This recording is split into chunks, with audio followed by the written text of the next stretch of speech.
Back to zero method. আমি আজকে যে টপিক নিয়ে আলোচনা করবো সেটা হলো লুক, সি, ওয়াচ।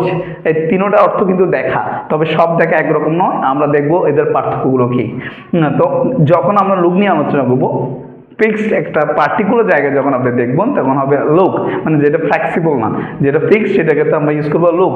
যেমন look at the white board, look at me, সেক্ষেত্রে আমরা ইউজ করবো লুক। আর যে দেখা আপনার নির্দিষ্ট না, মানে পার্টিকুলার কোনো কিছু দেখছি না, জাস্ট আমার এবিলিটি আমি দেখতে পাই, সেক্ষেত্রে কি হবে সি। যেমন I can see everything properly, কোনো পার্টিকুলার বিষয় বলছি না। কিন্তু যেই দেখার মধ্যে আবার আবেগ আছে, যে দেখার মধ্যে কি আছে আবেগ আছে, সেটা হবে ওয়াচ।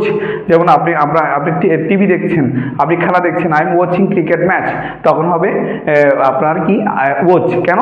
সেখানের মধ্যে আবেগ আছে। যেমন আমরা টিম ভালো করেছে, আপনার ভালো লাগবে, আপনার খারাপ করেছে আপনার খারাপ লাগবে, সেই জন্য এই দেখার মধ্যে আবেগ আছে বলে এটা কি হবে ওয়াচ। ধন্যবাদ সবাইকে।